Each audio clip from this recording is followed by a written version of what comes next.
Buying a home shouldn't feel like trying to crack a code, but for a lot of buyers, that's exactly what happens. You overthink, overanalyze, and over-research until the perfect home slips right through your fingers.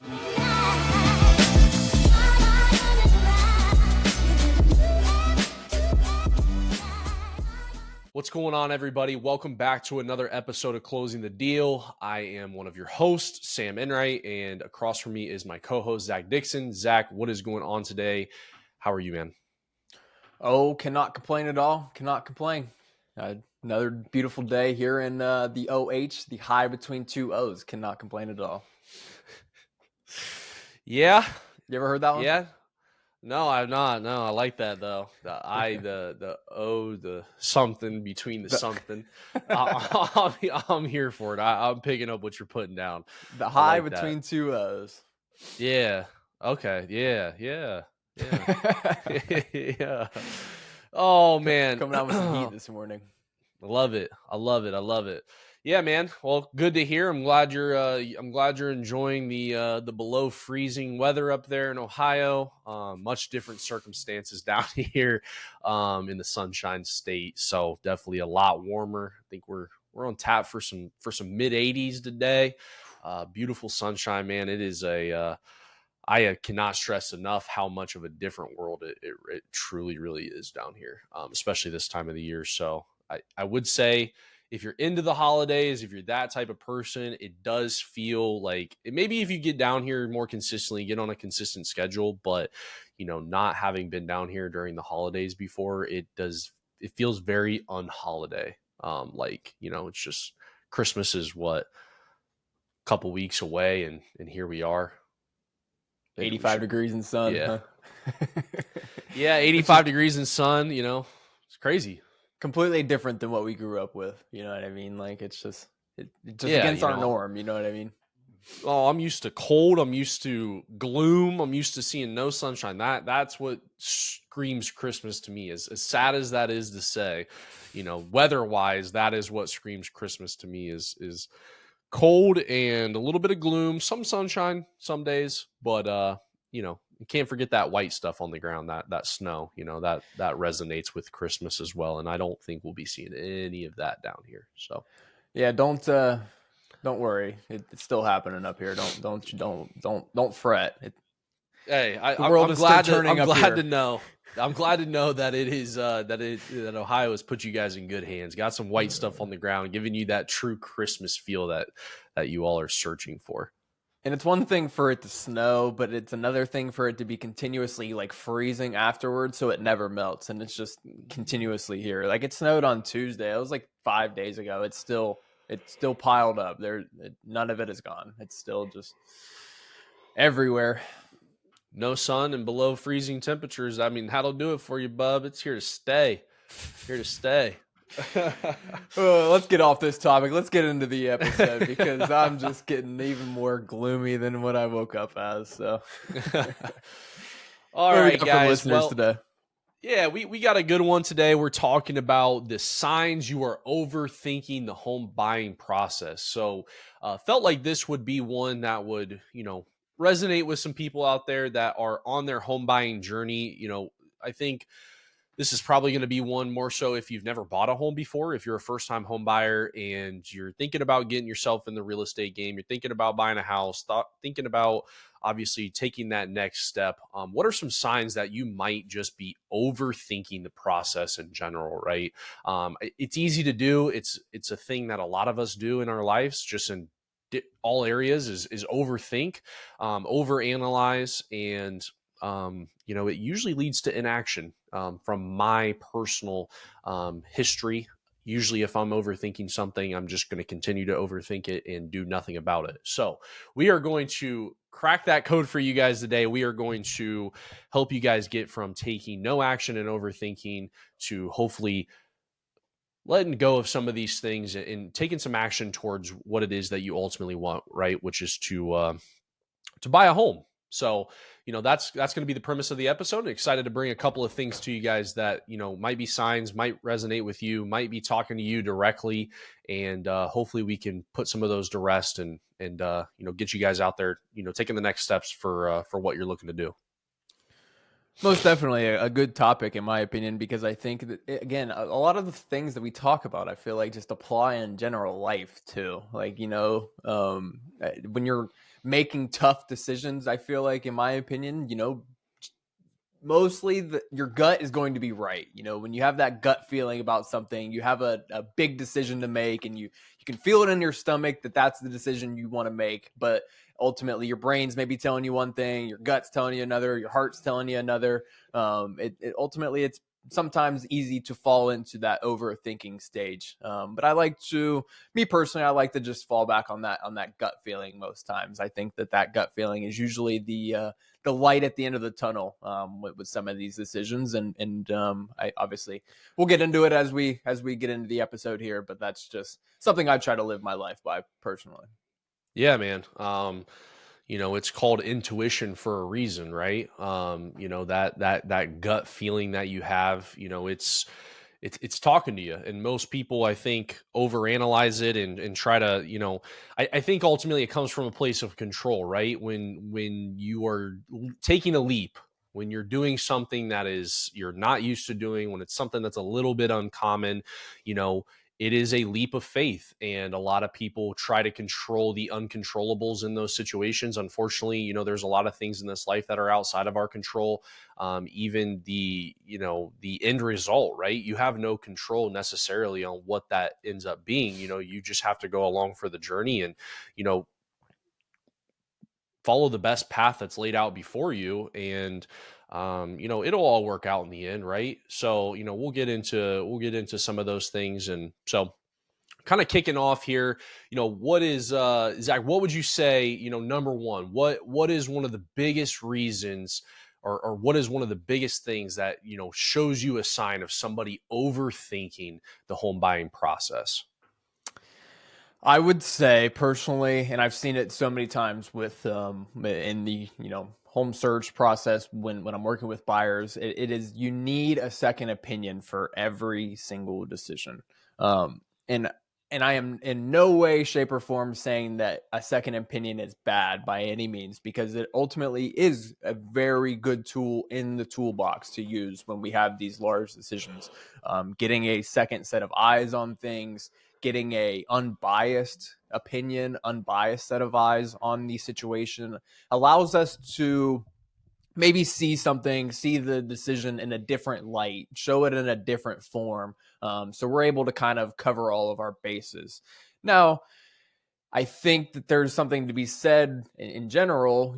There's balance of things. If we're using something too much, if we're using something too little, that's not going to bring us the optimal solution. So obviously, we're trying to find something in the middle there. But if we're using a second opinion for every single decision, it's going to be hard to ultimately come to a decision, because the more people you ask, the more answers you're going to get, the more information you're going to get. You're going to have different things flowing in and out of your head, that, again, it's a double-edged sword. You want to see different scenarios, but ultimately you don't want to be flooded and inundated with different options and information, because it just clouds the judgment, it clouds your decision making as a whole.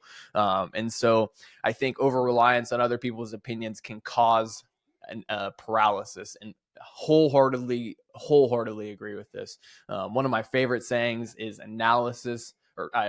paralysis by analysis, literally causing stress to yourself by overthinking, by analyzing the situation.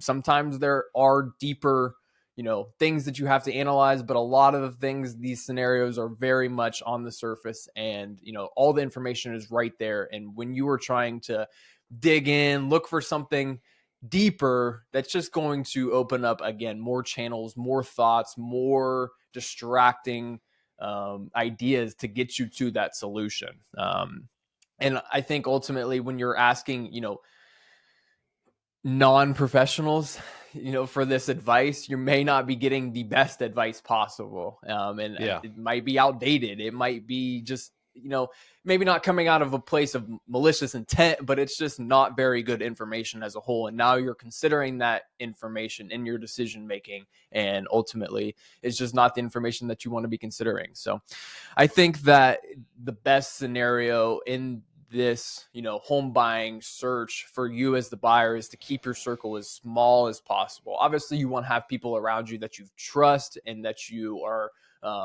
accepting of their opinions and whatnot. And obviously, we've talked about it with surrounding yourself with the right team on the real estate side of things. But the less, I think, information that you're able to obtain and absorb will help you along the way of making those tough decisions, in my opinion.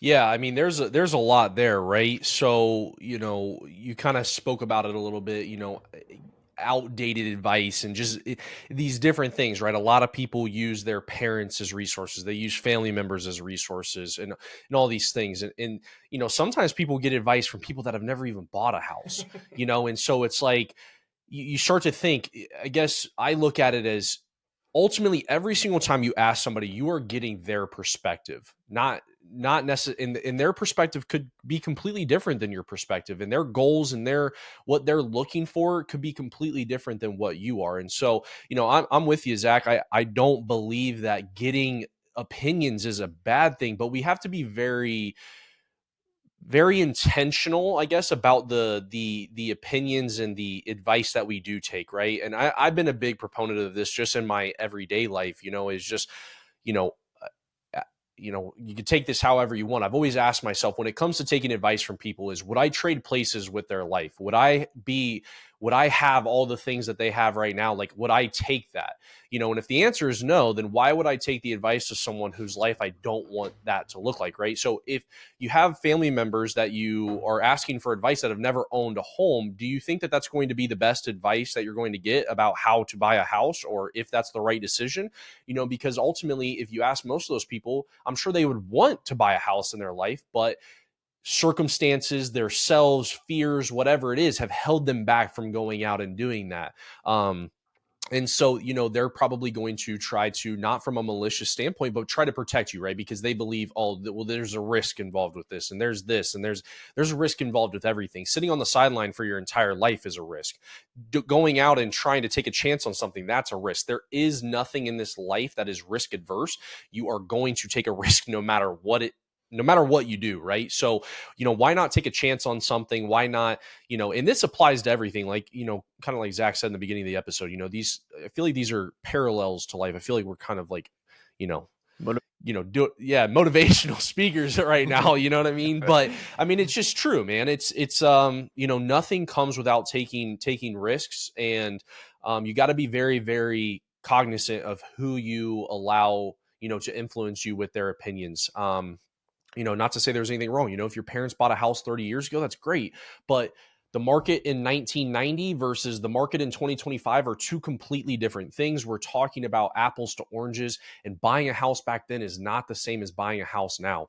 And it's just, you gotta keep that circle close, like you said. Make sure that this just goes back to getting involved with people that you trust. Making sure that your real estate agent and your lender have your best intentions at heart, are trying to help you ultimately get to your goal, and not forcing this way onto you about what is in it for them, the paycheck, the whatever. It's about you, the person. We're in a people business here, so it's about serving the customer. It's about creating a great you know um you know gosh, I don't Experience. even, yeah, experience, right? And so that's what we drive ourselves on, and making sure that you're getting in the right situation for yourself. So that's kind of the first one that we see.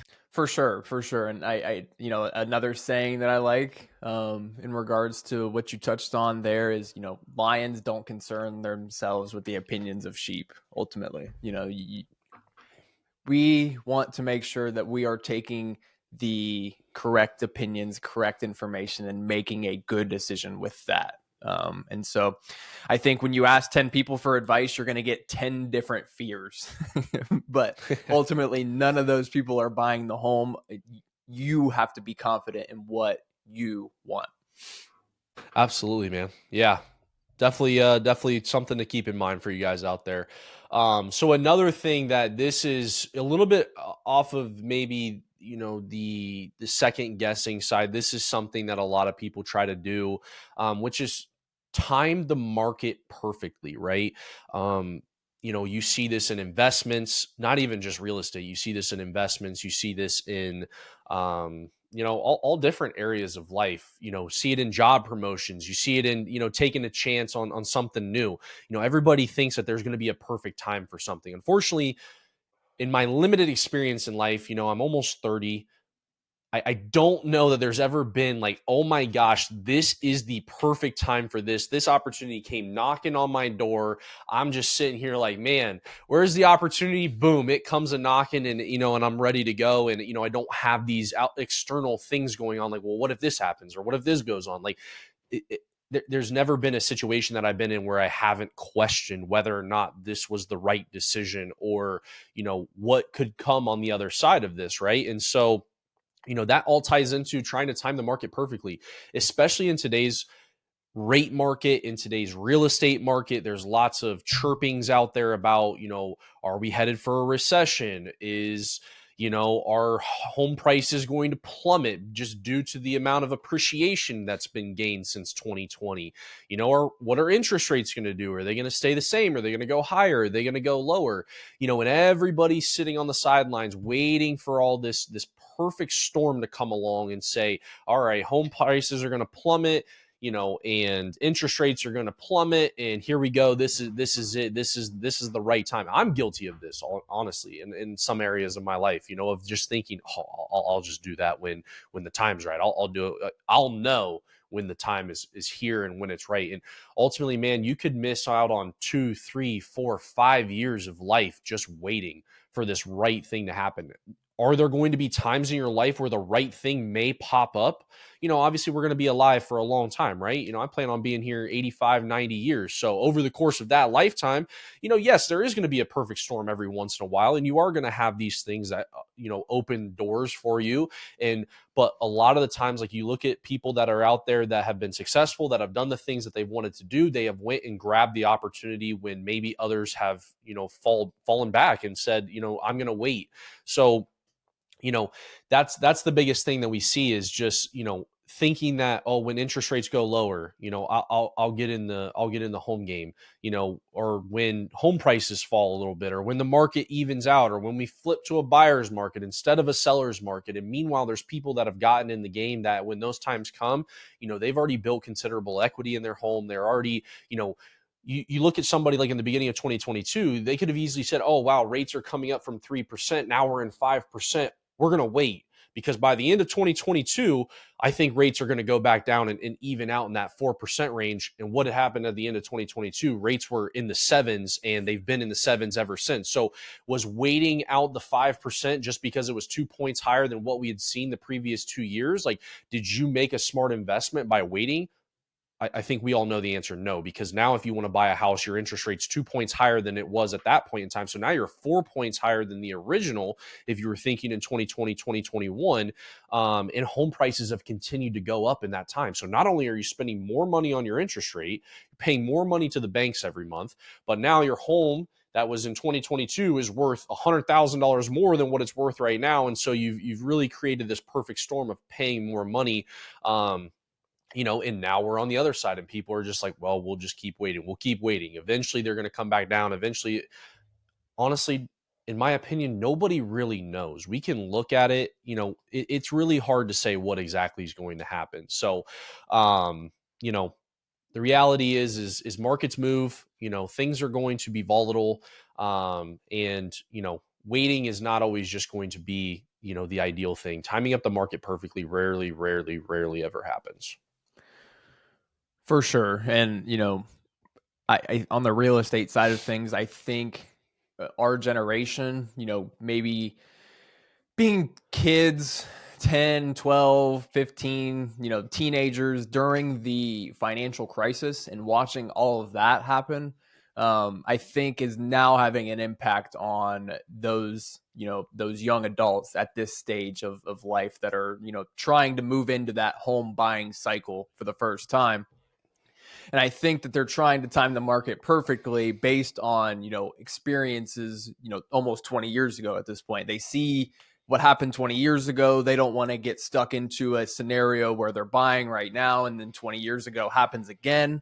But ultimately, like you mentioned, markets are very, very unpredictable. Like that was a black swan event due to stuff behind the scenes going on. And we don't really know when these black swan events are going to happen. So ultimately, trying to time unpredictable events is just not usually a very good strategy, as you mentioned. And so I think that this is a thing for the home buying cycle, people our age, people a little bit older, as they were kids and kind of watched the financial crisis happen. Maybe were involved with parents having a home foreclosed on or anything like that. I think that probably has had a little bit of an impact on the thinking of our age people, as they start to buy homes and start to move into the home buying cycle.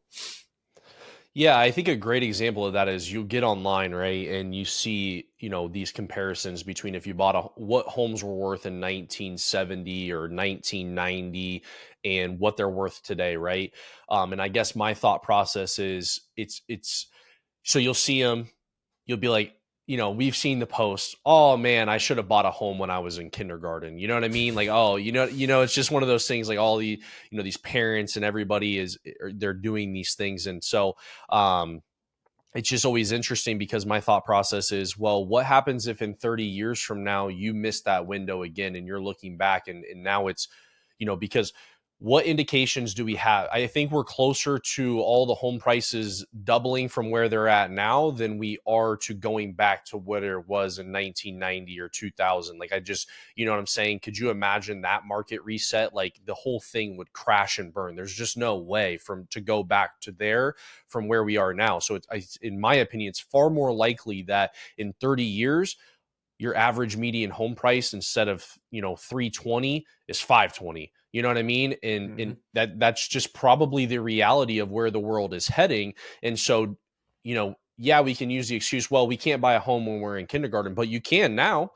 So Yep. do you want to be looking back in 30 years when you're 50 and saying, wow, I really should have made that investment when I was in my late 20s or early 30s and I didn't, because I was trying to time it perfectly and the perfect time never came up, and now, you're back into a situation again where you're going to continue to try to time it perfectly, right? So just something to be mindful of there for sure. If you're waiting for the perfect moment to buy, you're going to miss the right moment for your life. Markets move, headlines change. What matters is when you're ready. You hit the nail on the head, sir. Could not agree more. And that's ultimately, in any decision, it's not based on what's going on around you, external factors. Well, maybe a little bit of external factors, but not anything, anybody of not focused on anybody else's opinion, what they're doing. It's based on if you are ready yourself. And I know we've talked about that so many times in our content. Yeah, for sure. For sure, man. All right, Zach, take us to the next sign that you see of buyers overthinking their home buying process. This is one that I have seen so many times for a buyer, and I probably hand up. I was probably like this a little bit as a buyer as well. But this is obsessing over tiny monthly payment differences. Um, it based on your interest rate or whatever it may be, if it changes a little bit, you could have your monthly payment change by a $15, $20, $30 per month difference. And when that change gets presented to you as the buyer, I can understand the feeling of maybe a little bit of frustration, annoyance. um, Anything like that is probably a little bit justified, but obsessing over it is where it gets to be a problem, an issue as you get into this home buying search. You know, ultimately, when you have a $20 a month increase on your payment, what is that ultimately over the year? $240 for the year, right? $270 if it's $30 per month for the It's year. Chipotle twice a month. Like, cut your Chipotle budget twice a month, like, you know what I mean? Or whatever, whatever your vice is, you know what I mean? Like, whatever you're eating out, or, it's so minuscule, so minuscule when you really break the numbers down. 100%. So, and what I'm getting at is really that is just short term thinking, and just kind of a tunnel vision view of the entire situation as a whole. And that kind of hides you or protects you from the long term thinking, and the gains that can be made by actually getting into a home, buying a home, accumulating equity, and having that appreciation work for you on the backside of home ownership. And so you have to shift to a long-term view versus a short-term view. Try to open those tunnels up, allow you to see the entire picture, the entire situation, and that will help you, not obsess over just a small increase that may occur because of whatever it is. So I think my biggest advice here is just to have an open mind, and think about things in a long term view rather than just that short term. What is it going to do for me now? How can it hurt or help me right now at this very moment?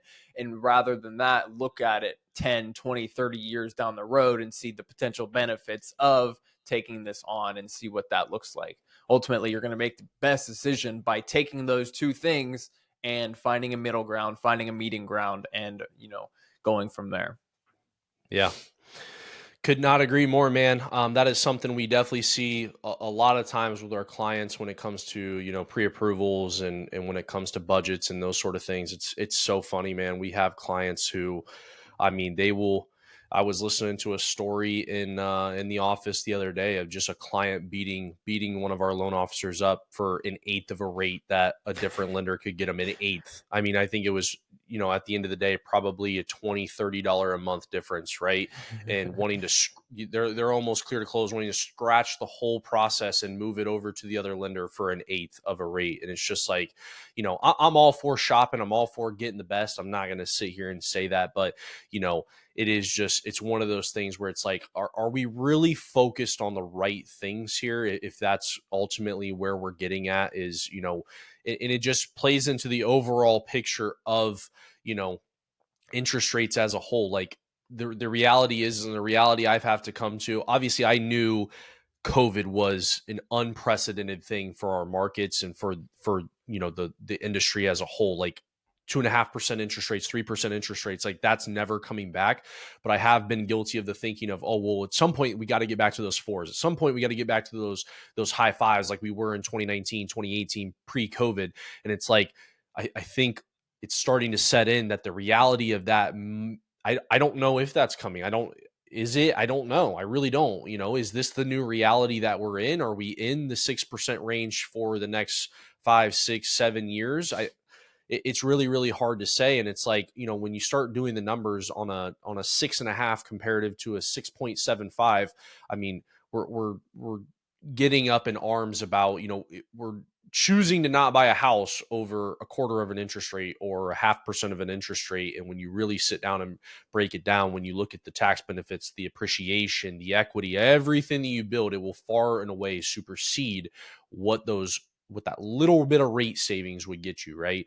Um, Especially if you're playing the long game, because it could be 5 years, it could be 7 years before we ever even see a 4% interest rate again. And so in 7 years, do you not think that you will have accumulated enough appreciation, equity, and everything that comes along with a house to take over? Because basically you're starting, it's like a compound in an investment account, right? Starting now versus starting in 10 years is completely different when you're getting rid of that compound interest. So just something to think about. I can understand, if you're obviously trying to make ends meet, you don't want to, we've talked about it before, you don't want to be house poor. So I understand, but ultimately, 20, 30, $40 a month is not enough, in my opinion, to make most people house poor.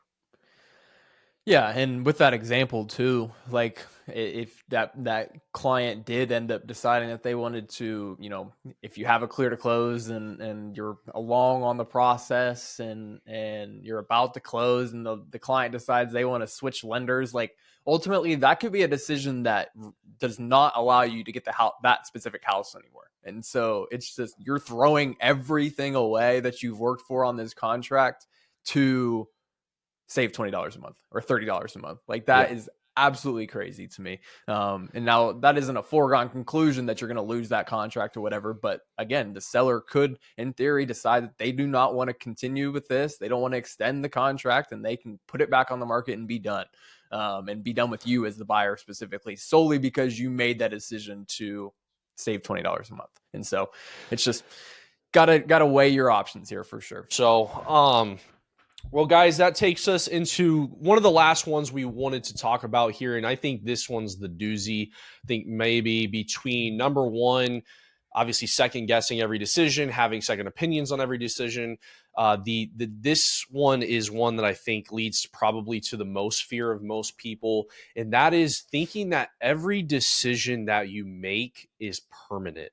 Obviously, we are talking in regards to the home specifically in this instance, but however, obviously we're referring to just life in general. Every decision that we make is permanent.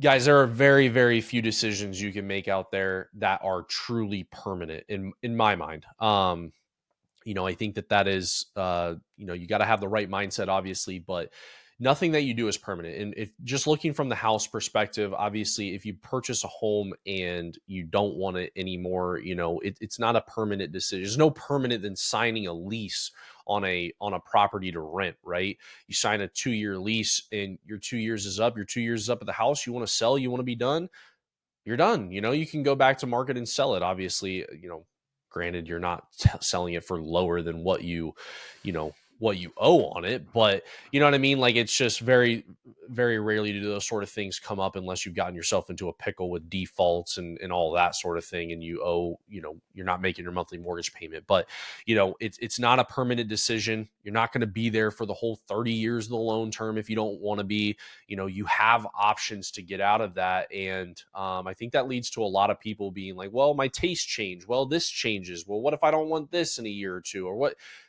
Guys, we talked about it in a previous episode. Most buyers are going to sell their home and move on to something else in 5 to 7 years. That's the average. That doesn't mean that that's the rule. You know what I mean? There's people that, we've had clients come back to us after a year of living in a home and they have to relocate for a job or they got to do this. And so they sell that home and they move to the next. And it's, yes, is it a large undertaking to move and buy two houses in a year's worth of time? Of course it is, but it's not permanent. It's not something you're stuck with. And so, this is another one that is just, it can be very, very debilitating if you sit around and think about, oh my gosh, this is permanent. Oh my gosh, what am I going to do? Oh my gosh, what if I make this decision and I regret it? What if you know what I'm saying? And it's just like, one, you'll never know if you regret a decision until you actually make it. I guess unless you get to 30 years down the road and look back and regret the decisions you didn't make. I think those are the two types of regret, right? I mean, so it's just, it's hard to say that that's going to be the reality. So a first home is supposed to be a stepping stone. A second home can also be a stepping stone. It's really up to you and what your process and what you want your life to look like. In until you get off the sidelines and get in the game, it's really, really hard to say for certain what is a good decision, what is a bad decision. And it's not permanent ultimately.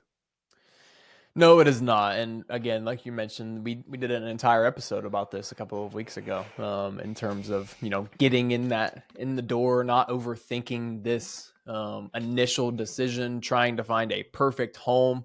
Again, this first home is just your starting point. You want to make sure that you are at least getting in the door, because again, if you are waiting to get in the door, that opportunity may never come again. It may not happen, so the opportunity to ultimately get through the door and make that happen to begin with will allow you to make the second decision easier, make the third decision easier, make the fourth decision easier down the road, instead of just holding out.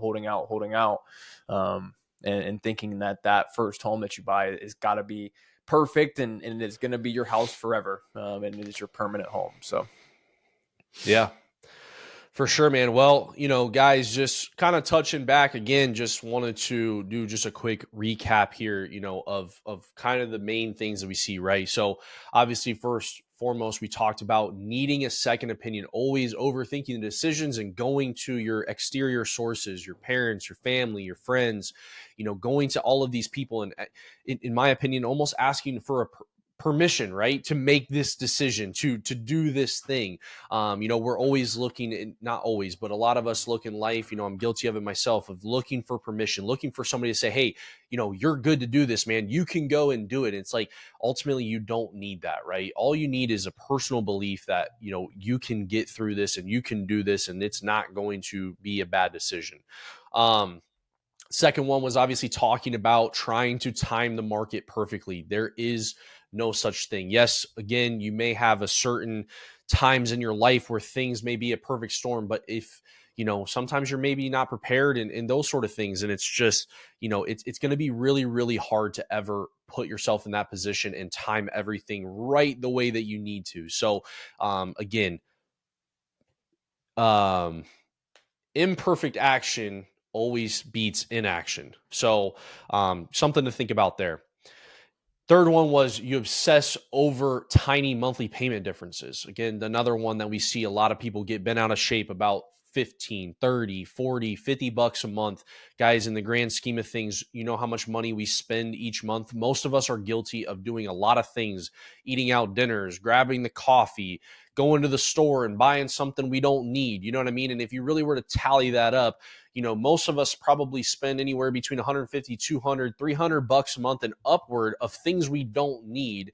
Yet we sit on the sidelines of a house and say, I don't want that for myself because I can't afford the extra 20, 30 bucks a month, to, downsize my lifestyle in this one area or whatever the case may be. Right.